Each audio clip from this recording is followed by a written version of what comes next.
Bonjour et bienvenue au balado Conseil de sécurité. Je m'appelle Sarah-Myriam Martin-Brûlé et je reçois aujourd'hui Mme Niagale Bagayoko.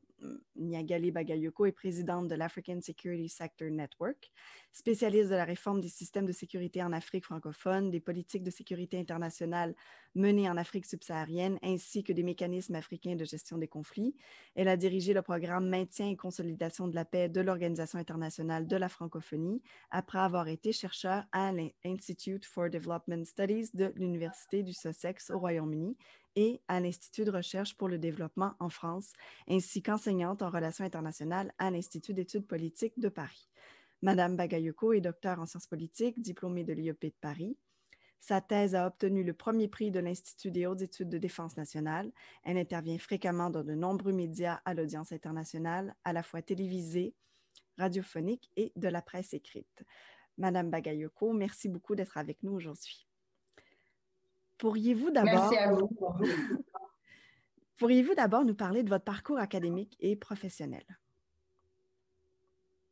Oui, alors tout à fait, hein, comme vous l'avez bien décrit, j'ai un parcours académique, universitaire.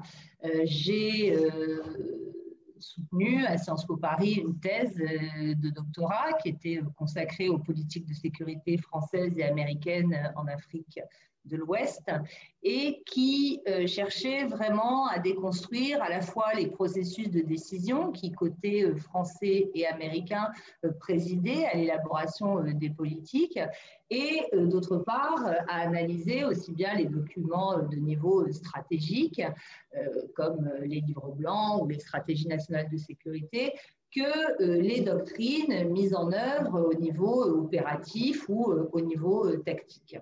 Et donc, j'ai réalisé ce travail de recherche sous la direction du professeur Bertrand Badi. Et il a été en effet couronné par le premier prix de l'Institut des hautes études de la défense nationale et m'a permis de poursuivre au départ une carrière universitaire. Dans quelle mesure les tendances et les enjeux que vous expliquiez dans votre thèse ont-ils changé?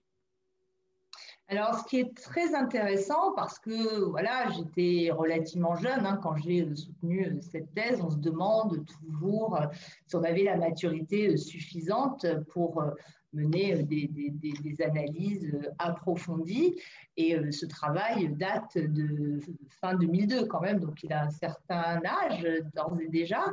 Mais c'est vrai que j'ai relu récemment sa conclusion et malheureusement, je trouve qu'on n'a pas énormément évolué puisque cette conclusion en venait au constat selon lequel les politiques de sécurité françaises et américaines étaient totalement inadaptées pour le type de conflit ou de violence auxquels elles avaient vocation à répondre. J'avais notamment mené une analyse sur les doctrines des troupes de marine côté français, les doctrines de contre-insurrection, aussi bien côté français que côté américain.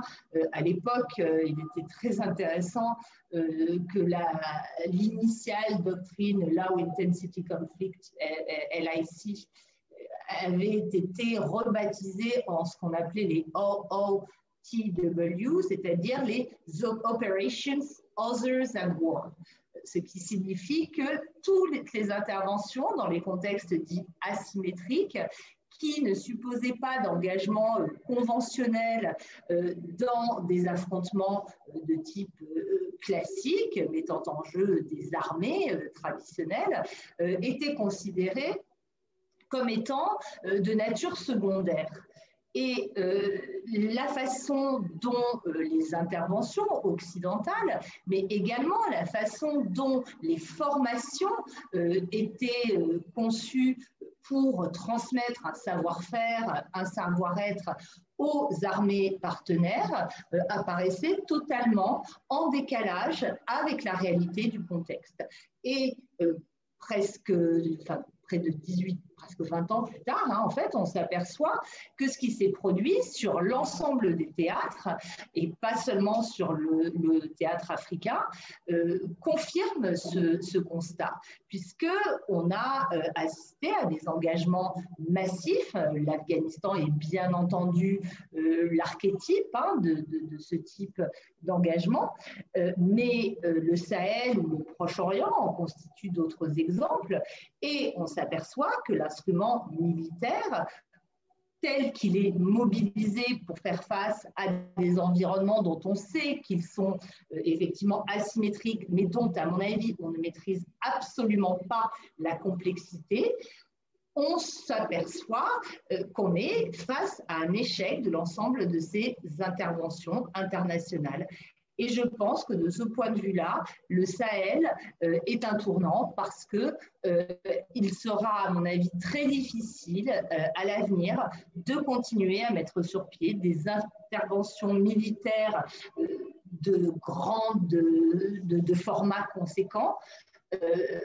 Parce qu'en réalité, elles ont tout échoué. Donc, je pense qu'aujourd'hui, on va être amené à réfléchir justement à ces approches doctrinales qui me paraissaient d'ores et déjà, dans les conclusions de mes travaux de doctorat, totalement inadaptées au type de conflictualité actuelle et à venir. Dans votre parcours, vous êtes maintenant aussi présidente de l'African Security Network, donc un réseau qui a été créé en 2003. Est-ce que vous pourriez nous parler de l'objectif de ce réseau et qu'est-ce qui fait sa spécificité? Alors, l'African Security Sector Network, en réalité, le nom de cette organisation est ASSN, puisque de réseau, en 2003, dès 2007, elle a été institutionnalisée et dotée d'un secrétariat permanent qui est situé à Accra et qui dispose de personnel permanent. L'objectif initial de ce réseau était, selon ses concepteurs, qui étaient à la fois des universitaires, mais aussi des praticiens, de réfléchir à la façon dont il était nécessaire de réformer les appareils de défense et de sécurité pour contribuer à la progression de la gouvernance démocratique. Ce qui est très intéressant, c'est que l'un des fondateurs du réseau, qui s'appelait Rocklin Williams, c'était un Sud-Africain blanc qui avait été un activiste anti-apartheid et qui donc connaissait parfaitement bien les efforts et les processus à travers lesquels l'appareil de sécurité sud-africain, qui par définition était fondé sur un principe d'inégalité, puisque c'était un appareil qui visait à promouvoir l'apartheid, avait pu s'adapter au nouveau contexte pluriculturel, pluriracial et démocratique. Outre Rocklin Williams, Funmi Olonisakin, qui est aujourd'hui la vice-présidente du King's College, a été également l'un des membres fondateurs de la SSN et surtout celui qui est encore aujourd'hui son secrétaire exécutif, à savoir le professeur Ebou Watchful, a joué un rôle absolument majeur, notamment à travers les enseignements qu'il a dispensés à l'université de Detroit pendant une trentaine d'années, mais aussi de par des contributions substantielles qu'il a apportées à la rédaction d'un certain nombre de documents normatifs, comme par exemple le cadre de l'OCDE pour la réforme des systèmes de sécurité. Toutes les personnes que je viens de citer ont beaucoup travaillé en lien avec le DFID britannique à l'époque, le DFID qui vient d'être supprimé pour être intégré au FCO. Et le soutien britannique a absolument été essentiel, puisque le concept de RSS, de réforme des systèmes de sécurité, à l'origine était porté dès 1997 par Clark Short, qui était à l'époque le ministre du Développement. Et il est intéressant de voir que le Royaume-Uni s'est par la suite désengagé du soutien apporté à la RSS, il en fait toujours, hein, mais il est beaucoup moins présent. Mais comme souvent pour les Britanniques, il a été capable de diffuser sur la scène internationale un certain nombre d'approches et de principes normatifs qui fondent encore la façon dont on conçoit la réforme des systèmes de sécurité, bien qu'à mon avis, et selon l'avis de mes collègues de la SSN, ces principes soient aujourd'hui en grande partie inadaptés et dépassés aussi. Maintenant, j'aimerais qu'on retourne au Sahel. Est-ce que vous pourriez nous en dire plus sur les principaux enjeux de sécurité dans la région et surtout dans quelle mesure la pandémie a eu un impact sur les défis de sécurité? Alors, je vais tout de suite commencer par la question de la pandémie parce que pour moi, la réponse est très simple. Pour moi, l'impact a été absolument marginal. Il n'y a pas d'impact de la pandémie sur les enjeux sécuritaires au Sahel. Ça, de manière extrêmement claire, à l'exception de la suspension temporaire qu'ont pu connaître les missions internationales, comme par exemple les missions IUTM ou ECAP de l'Union européenne, à l'exception des processus de quarantaine qu'ont pu connaître les forces, par exemple, déployées dans le cadre de la MINUSMA. On a vu aussi certains groupes armés prendre position pour ou contre les mesures barrières ou pour ou contre la vaccination, mais très sincèrement, la Covid-19 n'a pas eu d'impact significatif sur l'évolution de la situation sécuritaire. Comment caractériser cette situation sécuritaire au Sahel précisément? À mon avis, elle est avant tout caractérisée par sa dimension multiforme.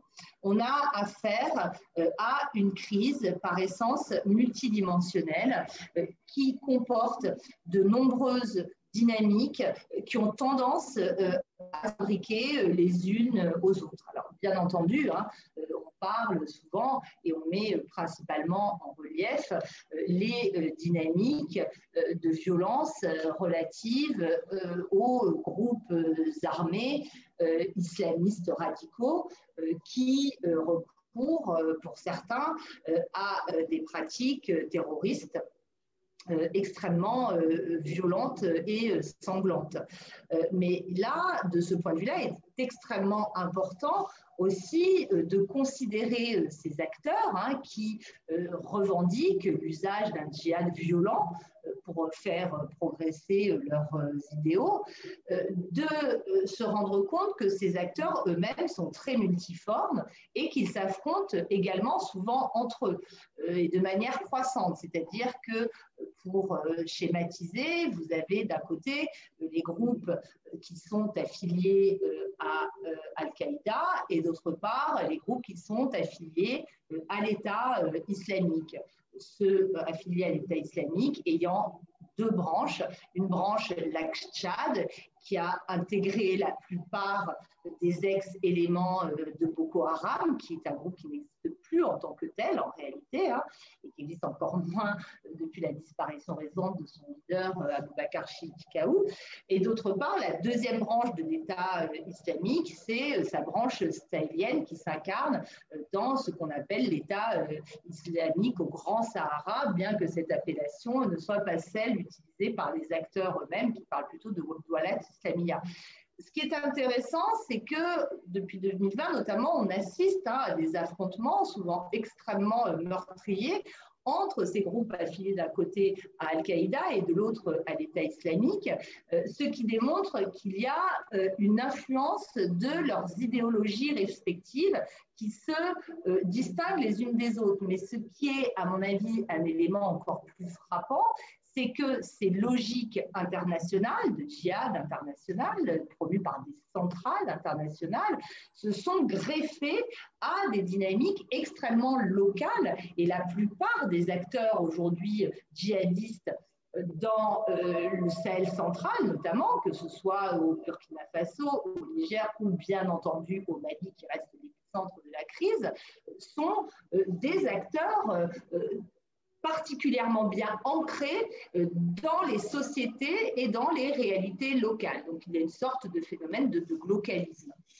Ça, ce sont les premiers acteurs. Et juste à leur propos, je mentionnerai le fait qu'à mon avis, la façon que les acteurs internationaux et nationaux ont de les qualifier ou de les caractériser à travers l'usage du terme terroriste contribue à une difficulté pour justement les combattre. Parce que quand on parle de terroristes, il ne s'agit pas de contester le fait que ces groupes recourent à des attaques, à des méthodes particulièrement violentes et sanglantes.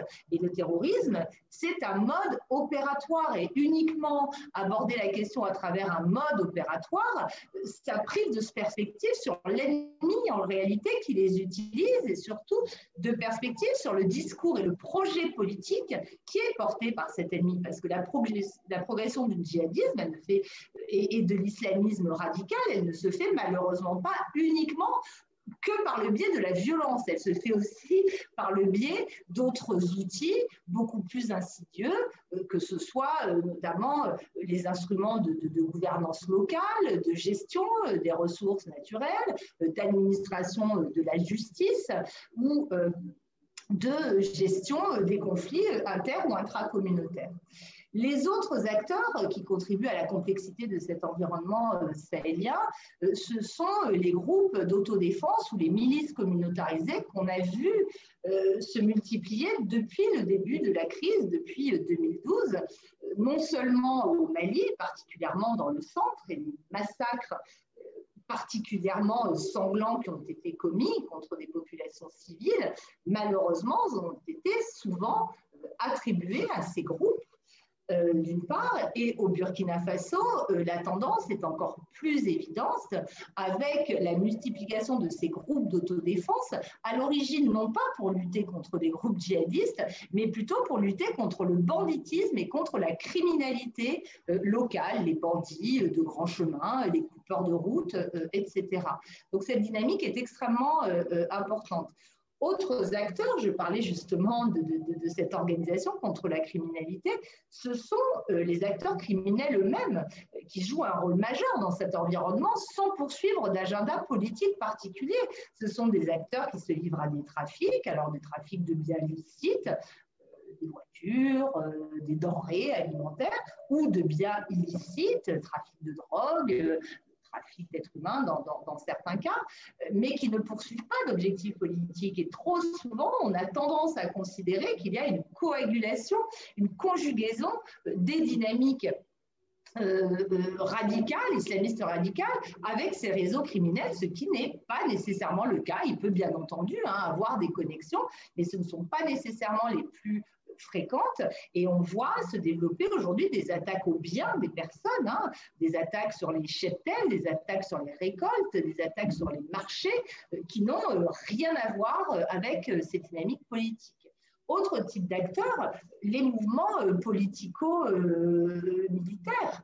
Aujourd'hui, au nord du Mali, ceux qui jouent un rôle crucial dans la gouvernance de pans extrêmement larges du territoire, ce ne sont pas des groupes djihadistes, ce sont des groupes touaregs notamment, qui ont réussi pour la première fois depuis les années 60, puisque le conflit de 2012 n'est que l'un des avatars d'un conflit qui oppose les Touaregs aux autorités centrales de Bamako, qui ont réussi pour la première fois à imposer leur magistère et leur autorité sur les zones du Nord. Alors, il y a là aussi certaines complicités, certaines connivences avec des groupes djihadistes, mais enfin, l'écrasante majorité de ces groupes politico-militaires au Nord Mali ont des revendications de nature politique, administrative, territoriale, de gouvernance et de développement. On voit aussi au Tchad, puisque c'est quand même le propre de cette crise, c'est de s'étendre chaque semestre, je dirais, davantage. Les groupes qui ont été à l'origine de la déstabilisation du pays, qui s'est soldée par la disparition du président Idriss Déby, n'ont absolument rien à voir avec le djihadisme. Ce sont des groupes qui s'étaient réfugiés en Libye, qui avaient été exclus du jeu politique et qui ont décidé de s'armer et qui, en effet, sont venus de l'extérieur pour conquérir le pouvoir par les armes. Et là non plus, on n'est absolument pas dans une dynamique qui a un quelconque lien avec du terrorisme. Enfin, je terminerai ce tableau pour illustrer cette complexité par le rôle très ambigu joué par les forces de défense et de sécurité sahéliennes elles-mêmes, dont un certain nombre d'unités, j'insiste en disant des unités, non pas les appareils militaires dans leur intégralité, se sont aussi livrés trop fréquemment depuis une dizaine d'années à des abus et à des exactions qui ont contribué à creuser la défiance des populations envers elles, ce qui rend aussi assez difficile leur redéploiement et leur retour. Ces forces ont été aussi touchées par des scandales concernant leur gouvernance, avec des détournements massifs des budgets affectés au ministère de la Défense, aussi bien au Mali qu'au Niger, et dans une moindre mesure au Burkina Faso. Et on voit très bien que cette problématique de la réforme des systèmes de sécurité va bien au-delà de ces dynamiques qu'on appelle train and equip, ou plus largement de la volonté de la communauté internationale de renforcer leur capacité de combat.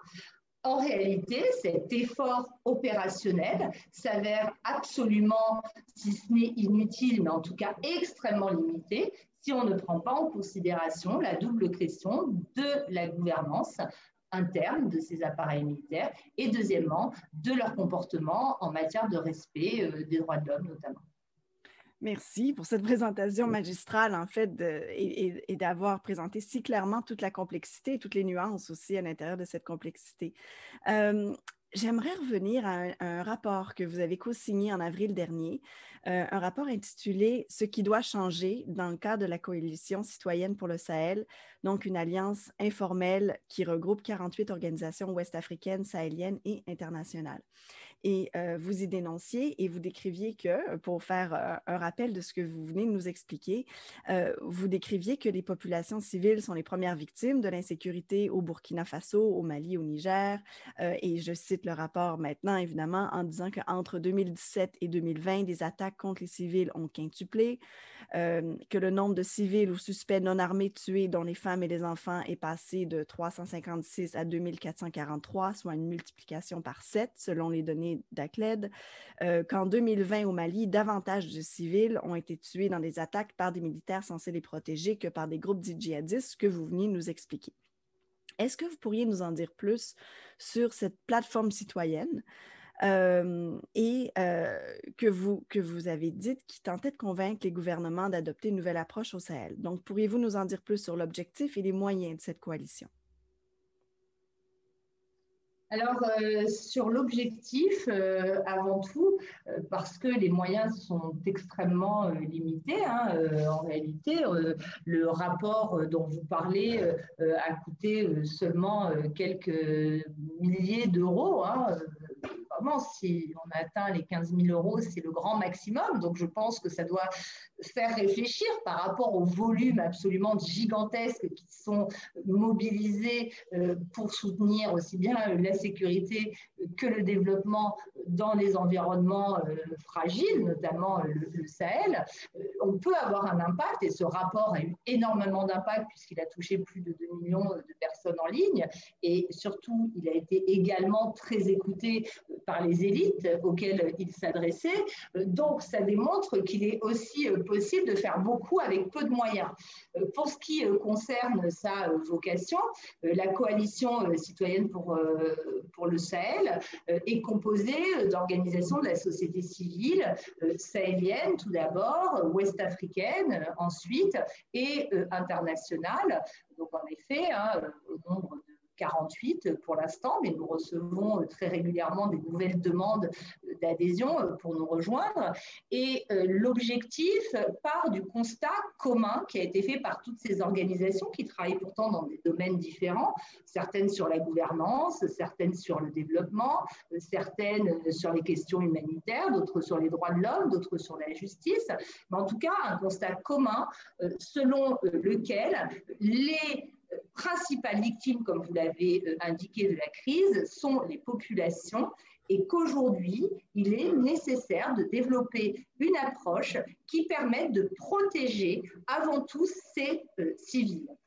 Cela signifie que, bien entendu, l'instrument militaire est nécessaire et doit continuer à être mobilisé, mais qui doit être mobilisé d'une manière beaucoup plus large et multiforme que dans le cadre de la seule lutte antiterroriste. Ce qui ne veut pas dire que cette lutte antiterroriste ne fait pas partie de la palette qui doit être mobilisée, mais une focalisation comme celle à laquelle on assiste et qui malheureusement redevient le focus sur lequel la coalition internationale, cette fois pour le Sahel, principalement articulée autour des efforts français de gestion de la crise sahélienne, nous paraît totalement insuffisante. Et la façon dont on décline cette nécessité pour la communauté internationale, mais aussi avant tout pour les États de la région de se concentrer sur la protection des civils, est déclinée à travers ce qu'on appelle les piliers citoyens,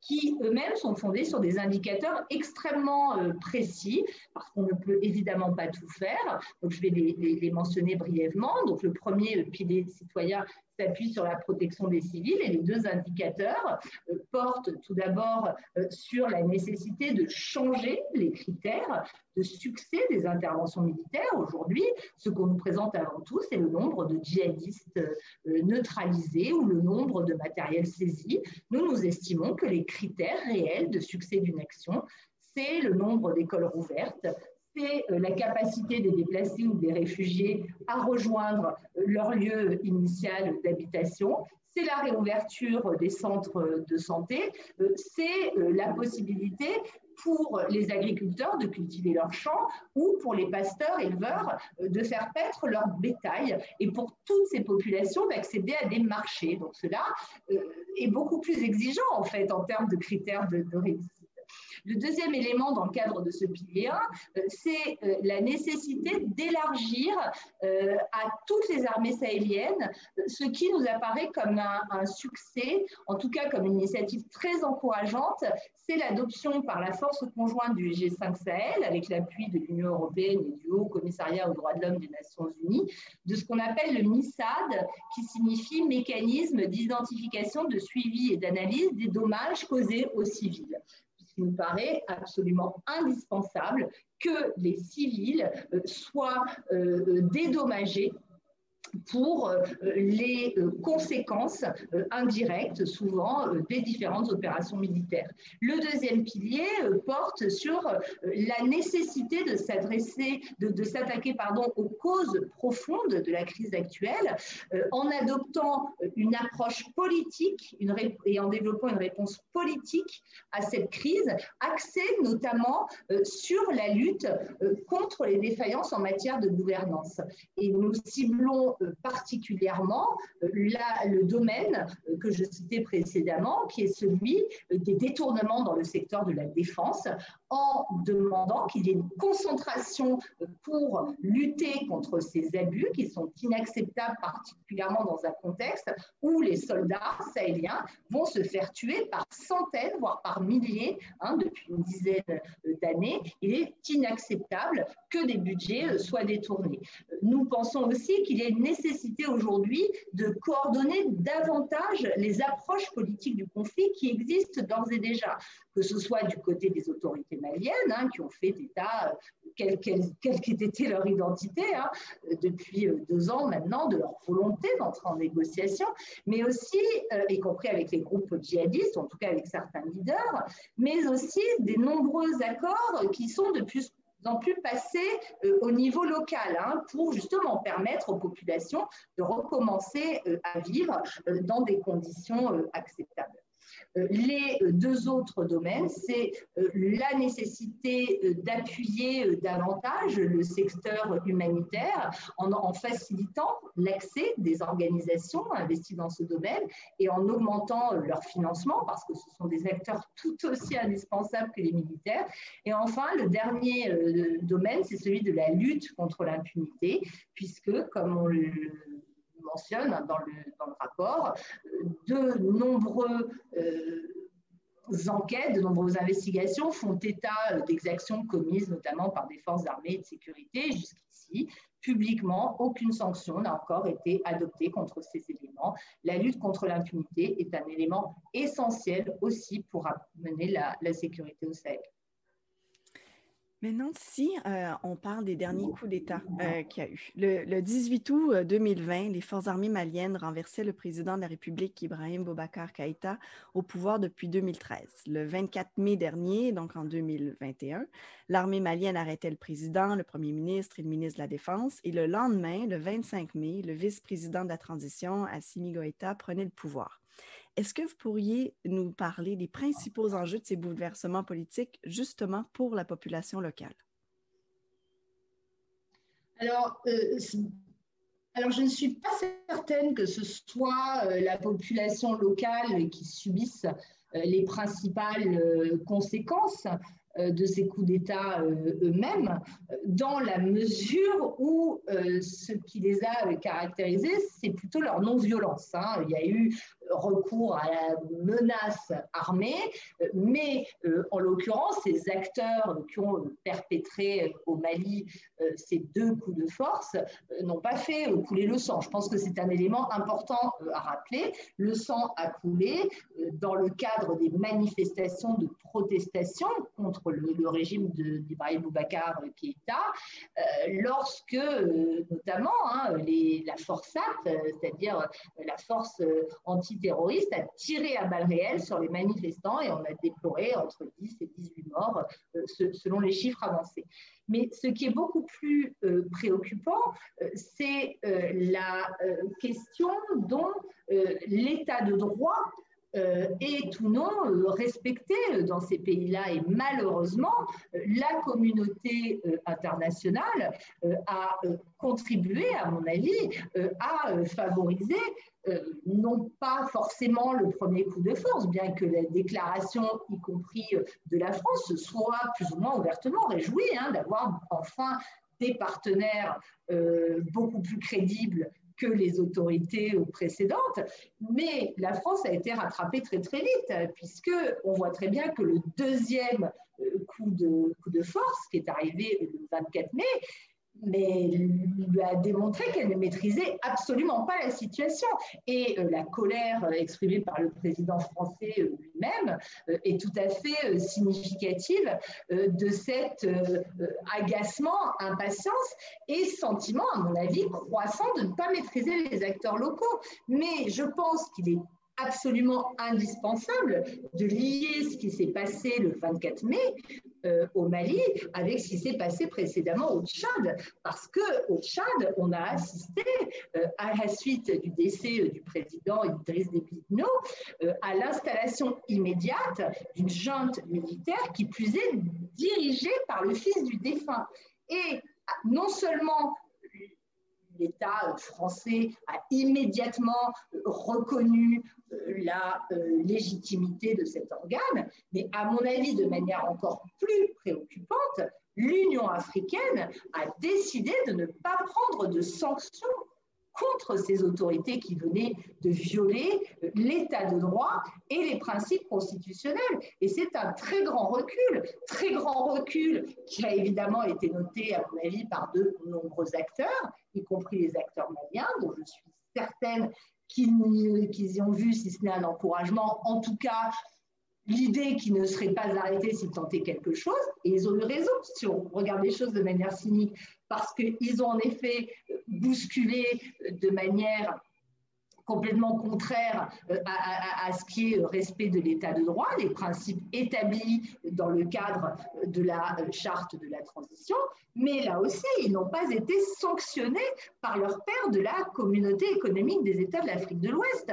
Donc, à mon avis, ce qu'il faut retenir de manière beaucoup plus large, c'est le recul des principes de gouvernance démocratique, de respect de l'état de droit, y compris parce que les institutions africaines qui sont censées et qui ont pour vocation à en être les garantes ne jouent plus leur rôle. Donc, on met souvent en cause les acteurs internationaux, mais là, je pense qu'il y a vraiment lieu de se préoccuper de ce qu'est en train de devenir le système normatif fondé sur des principes démocratiques au niveau continental et régional. Parlant d'état de droit et de gouvernance démocratique, vous avez beaucoup publié et développé le concept d'hybridité des systèmes de sécurité en Afrique qui réfère notamment à l'absence du monopole de la violence légitime dans plusieurs États du Sahel. Est-ce que vous pourriez nous en dire plus sur ce concept et son importance pour mieux saisir les dynamiques de conflit au sein des pays du Sahel, mais dans la région plus généralement? Alors, quand je présentais l'African Security Sector Network tout à l'heure, j'ai indiqué que les approches qui ont été conceptualisées et rendues normatives dans le cadre de la formalisation initiale du concept RSS étaient, à mon sens et au sens de la SSM, de plus en plus dépassées. Et c'est justement en nous référant à ce cadre d'analyse de l'hybridité que nous avançons cette hypothèse. Qu'est-ce qu'on entend par hybridité? L'hybridité, c'est la façon dont les normes, les standards, les pratiques, à la fois formelles et informelles, s'entremêlent et interagissent à la fois au niveau des acteurs mobilisés, mais aussi au niveau des processus de décision et enfin au niveau des réseaux qui sont actifs et qui contribuent au fonctionnement du secteur de sécurité. Donc, selon nous, la plupart des programmes fondés sur le renforcement des capacités dont je parlais tout à l'heure, ou sur la formation, ou sur la gouvernance elle-même, prennent insuffisamment en compte la réalité du fonctionnement de ces appareils de sécurité et de défense sahéliens, mais c'est vrai pour de très nombreux pays africains aussi, qui sont fondés sur différents systèmes de régulation qui peuvent être de l'ordre du népotisme, on en parle évidemment très souvent, mais aussi de l'ordre de la solidarité. C'est très compliqué, à mon avis, d'analyser la corruption dans les pays africains si on n'analyse pas les relations de pouvoir auxquelles elle renvoie et aussi les relations de solidarité, parce qu'on se situe aussi dans des États, dans des environnements où il n'y a pas de système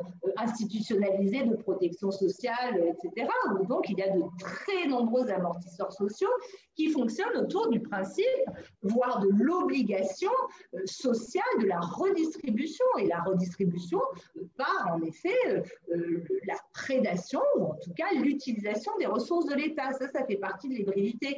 Pour vous donner des exemples, bien sûr, il y a les grands scandales et détournements massifs des budgets de la défense dont je parlais tout à l'heure, mais au sein des armées, le fonctionnement quotidien, il est fait de revente au marché noir des sacs de riz qui sont obtenus à des prix préférentiels.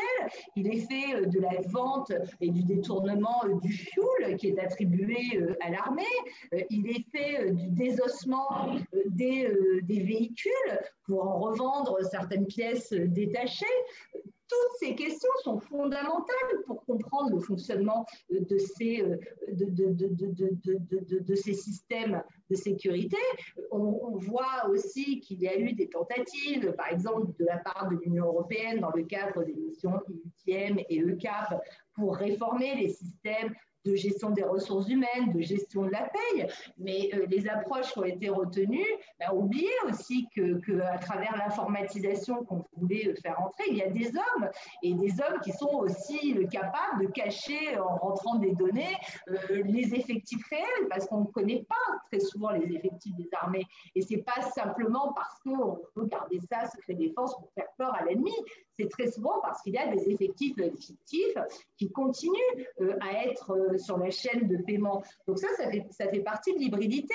La multiplication des acteurs que je décrivais pour caractériser l'environnement sécuritaire sahélien, elle participe elle aussi de l'hybridité à travers les acteurs. On voit très bien que des groupes d'autodéfense aujourd'hui jouent un rôle quasiment aussi important que des forces de défense et de sécurité officielles. On voit aussi que des groupes rebelles dont je parlais jouent un rôle central dans la façon dont la sécurité est apportée aux populations sur lesquelles ils exercent leur autorité. C'est vrai aussi des groupes djihadistes. Donc c'est très difficile aujourd'hui de continuer à avoir une approche qui reste fondée sur une conception de l'État wébérienne de type rationnel légal. Cette dimension existe. Il ne s'agit pas de dire qu'on est dans une jungle totale. Non, mais ce qui fait justement la complexité, c'est que de très nombreux acteurs jouent sur les deux registres, à la fois sur ce cadre légal qu'ils maîtrisent souvent très bien, qu'ils savent parfaitement mobiliser et utiliser, et à la fois sur ce cadre informel à travers leurs interactions diverses, notamment par la mise en réseau des relations et des capacités. Parlant de mise en réseau et d'organisation, vous mentionnez tout à l'heure le rôle de la force du G5 Sahel. Le G5 Sahel est une organisation composée de la Mauritanie, du Mali, du Burkina Faso, du Niger et du Tchad. Est-ce que vous pourriez nous parler des principaux défis de cette organisation et quels sont ceux associés à la mise en place ou à l'appui des mécanismes de prévention, de gestion et de résolution des conflits communautaires dans l'espace du G5 Sahel? Pour moi, le G5 Sahel est une organisation qui est l'archétype de l'inflation institutionnelle à laquelle a donné lieu la gestion de cette crise sahélienne. On a, depuis le début de cette crise, vraiment assisté à l'émergence d'un monstre institutionnel dont on n'arrive plus, à mon avis, aujourd'hui, à gérer les différentes ramifications. Le G5 Sahel a été créé à la fois en raison de la volonté de la Mauritanie qui n'appartenait plus à la CEDEAO qu'elle avait quittée en 2000, de s'investir dans la gestion de la sécurité sous-régionale et de la volonté de la France de s'appuyer sur des systèmes qui n'étaient pas ceux de l'Union africaine ou de la CEDEAO qu'elle considérait comme inefficace. Il faut savoir, c'est important de le dire, que les trois États du Sahel central, à savoir le Mali, le Burkina Faso et le Niger, initialement avaient souhaité mettre sur pied une force conjointe appuyée sur une organisation d'ores et déjà existante qui était l'autorité pour le développement intégré du Liptako-Gourma, qui est une petite organisation, mais qui précisément est centrée sur cette région des trois frontières pour la mise en œuvre de son mandat. Mais bon, ils n'ont pas été soutenus dans cette volonté. Et donc, il y a eu la création du G5 Sahel qui s'est ajoutée aux dizaines d'organisations, à la dizaine d'organisations. J'ai publié d'ailleurs pour l'Université Québec Montréal une étude qui s'appelle le multilatéralisme sahélien, le multilatéralisme africain à l'épreuve de la crise sahélienne. Il y a 15 organisations avant la création du G5 Sahel qui avaient d'ores et déjà un mandat, quel que soit son type, pour intervenir dans cet espace. Donc, le G5 Sahel a émergé dans cet environnement-là et s'est vu par ailleurs très handicapé, à mon avis, par les processus et les procédures de décision qui sont indispensables à son fonctionnement et à sa survie. C'est-à-dire que c'est une organisation qui est extrêmement dépendante des financements extérieurs. Les financements extérieurs promis dans le cadre de conférences de donateurs ont mis beaucoup de temps à se matérialiser, soit parce que certains pays comme l'Arabie Saoudite n'ont pas matérialisé la contribution qu'ils avaient annoncée initialement, soit parce que d'autres contributeurs, comme par exemple l'Union européenne, sont soumis à des procédures internes et à des processus administratifs, budgétaires et décisionnels extrêmement lourds qui font qu'on ne peut pas décaisser de l'argent comme ça immédiatement. Donc, on a énormément médiatisé cet instrument, ce qui a laissé penser aux populations aussi qui allait avoir une force immédiatement efficace pour intervenir. Ce qu'il faut préciser, c'est que le G5, c'est une organisation multilatérale au départ, dont le mandat est de la promotion de la sécurité et du développement, et la force conjointe n'a été créée que 3 ans plus tard. Donc les processus de décision ont été extrêmement lourds. Ce à quoi on assiste aujourd'hui, comme je l'ai dit, il y a des initiatives très positives, comme la création du MISAD que je mentionnais, comme le lancement d'un certain nombre d'études très intéressantes, mais en termes d'opérationnalité de la force, on est encore assez loin du compte. Et l'un des risques que je vois aujourd'hui, c'est qu'on a encore rajouté une nouvelle structure en créant le secrétariat de cette coalition internationale pour le Sahel, qui lui va être situé à Bruxelles désormais, qui est dirigé par un Tchadien, mais qui va être situé à Bruxelles désormais. Et c'est aussi une façon de marginaliser, à mon avis, très très vite, une organisation nouvelle dont on a considéré collectivement au niveau international, seulement 4 ou 5 ans après sa création, qu'elle n'était pas suffisamment efficiente. Mais était-il sérieux, très sincèrement, d'attendre que la création d'une nouvelle organisation multilatérale, on a tous étudié le multilatéralisme, on en connaît la complexité, était-il raisonnable de créer une nouvelle organisation multilatérale pour gérer une crise aussi complexe que la crise sahélienne? On a des instruments. La difficulté, c'est qu'on veut, très souvent malheureusement pour des raisons de communication, créer des nouvelles initiatives de manière permanente, et on en vient à des dispositifs qui sont absolument ingérable d'un point de vue institutionnel, et c'est le cas aussi du G5 Sahel qui se situe dans cette architecture absolument folle à mon avis. Parlant de nouveautés, le gouvernement français a récemment mis fin à l'opération Barkhane, qui était dédiée à la lutte contre le terrorisme, et désormais remplacée par l'opération Takuba, qui est confiée à des forces spéciales. Pourriez-vous nous expliquer dans quelle mesure cette opération se distingue de l'opération Barkhane? Lors d'une entrevue, vous insistez sur l'importance que les dispositifs militaires soient utilisés afin d'atteindre les objectifs politiques. Est-ce que ça semble être le cas pour l'opération Takuba? Alors, pour préciser, l'opération Takuba ne remplace pas l'opération Barkhane. Le président Macron a annoncé que l'opération Barkhane en tant que telle allait prendre fin de manière progressive. Quand on parle de manière progressive, c'est jusqu'en 2023 au moins. Donc, ça va prendre du temps. Et actuellement, l'opération Takuba est partie intégrante de l'opération Barkhane. Mais effectivement, le président Macron a indiqué que le nouveau dispositif dont les contours n'ont toujours pas été révélés, peut-être qu'ils ont été définis, mais en tout cas on ne les connaît pas encore à ce stade, s'appuierait sur 2 instruments qui sont effectivement cette task force Takuba d'une part, et d'autre part sur la mission européenne IUTM. Alors quelles sont les caractéristiques de ces 2 instruments? L'opération Takuba, elle a pour objectif de mobiliser des forces spéciales de pays européens, j'insiste sur l'expression, absolument pas de l'Union européenne en tant que telle, mais de pays européens, puisqu'il n'a pas été possible à la France de convaincre ses partenaires de l'Union européenne de développer ce dispositif de forces spéciales en ce sens-là. Donc ces forces spéciales sont vouées à former les forces maliennes et à les accompagner au combat. Pour l'instant, sont membres de la force Takuba, outre les Français, les Estoniens, les Suédois, les Tchèques, les Grecs vont rejoindre la force, les Danois et les Belges également, mais vu les derniers événements, ils ont pris un peu leur distance.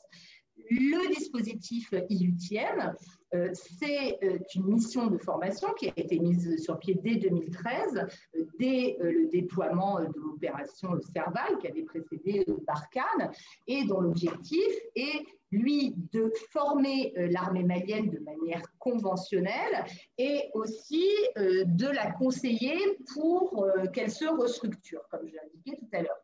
la difficulté de ces orientations est que, comme vous le voyez, quand je l'ai décrit, on reste là encore très axé sur l'idée de formation, de renforcement des capacités, etc.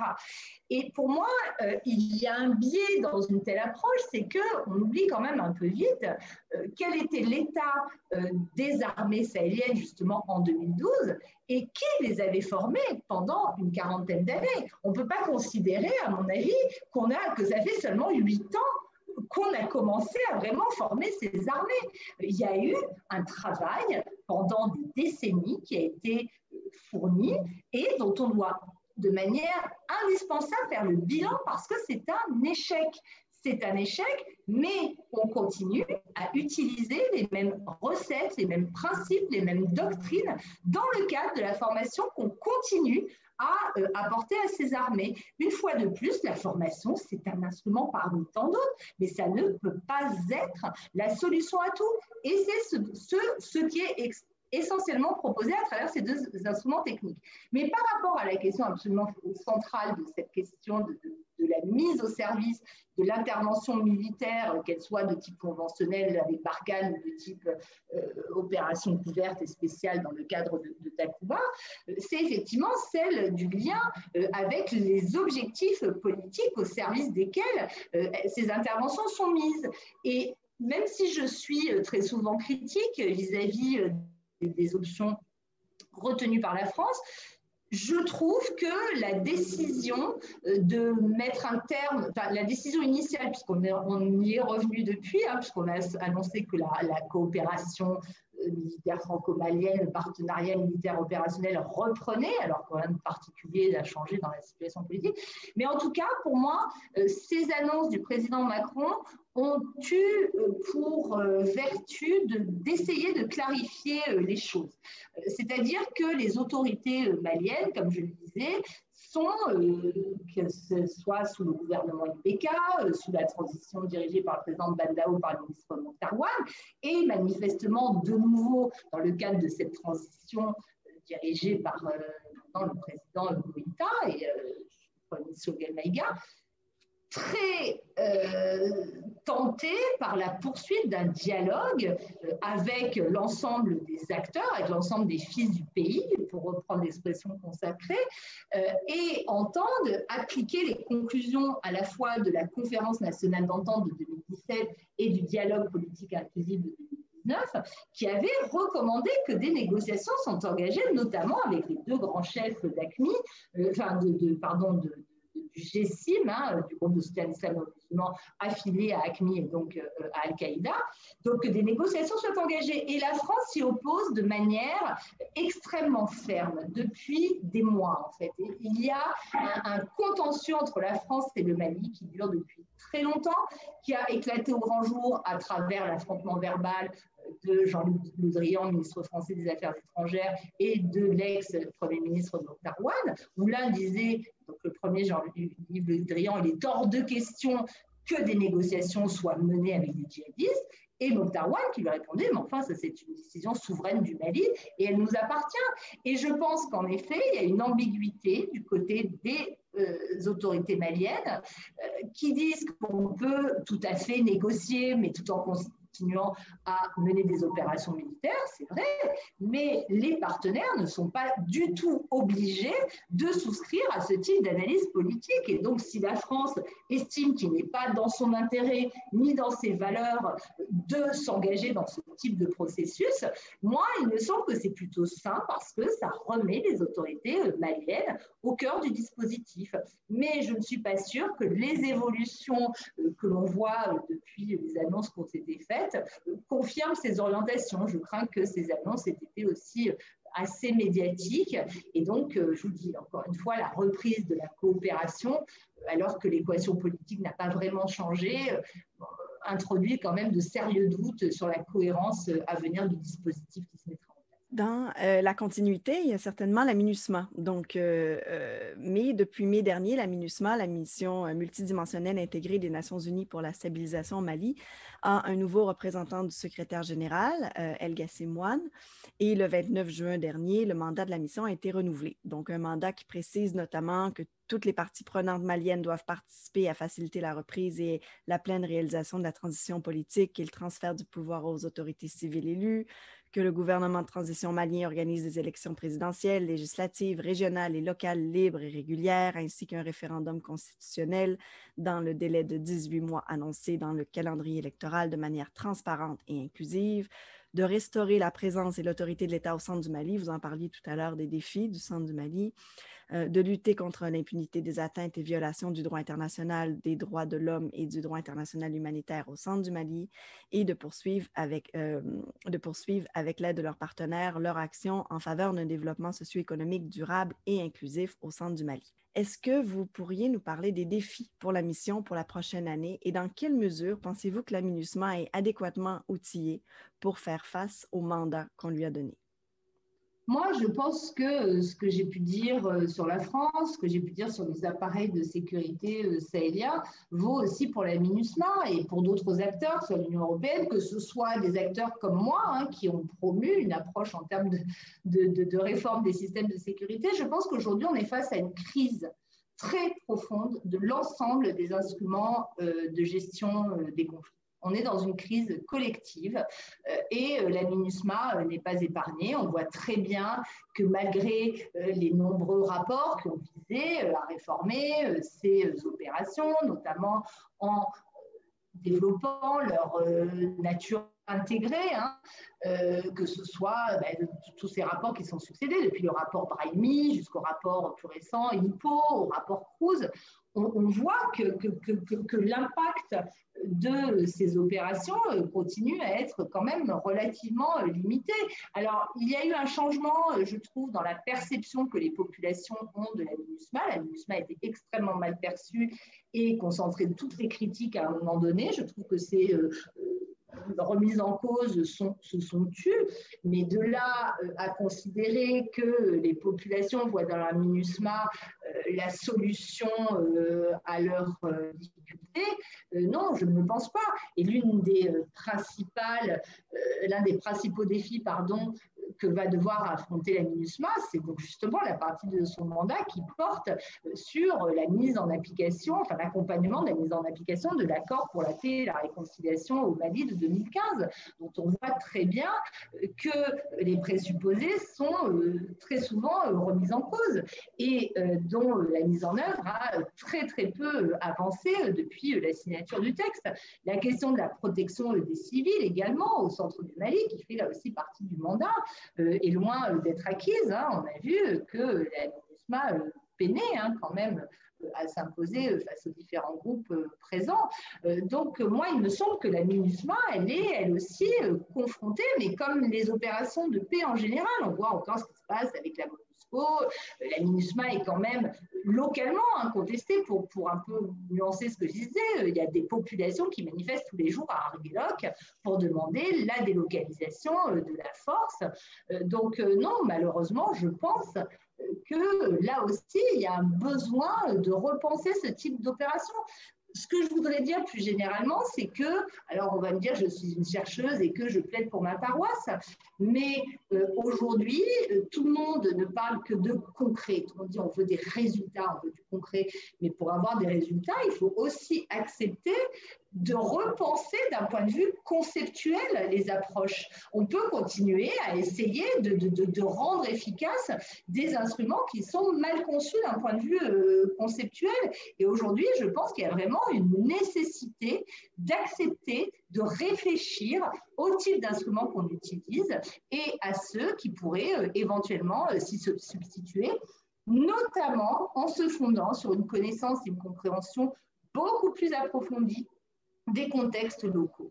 Aujourd'hui, on est face à des acteurs internationaux qui se caractérisent par une parfaite maîtrise technique des instruments qu'ils mobilisent. C'est vrai pour les militaires de l'opération Barkhane, c'est vrai pour les personnels des Nations Unies, c'est vrai pour les acteurs du développement, mais qui, à mon avis, pêchent par une très faible compréhension du contexte dans lequel ils sont déployés, qui arrivent avec des solutions qui sont conçues depuis l'extérieur sans prendre prendre en considération toutes les nuances, toutes les singularités, toutes les particularités de ces contextes. Et pour moi, un grand ouvrage qui devrait constituer le livre de chevet de tous les intervenants au Sahel, c'est celui de Jean-Pierre Olivier de Sardan qui s'appelle La revanche des contextes. Et aujourd'hui, on est dans une revanche des contextes.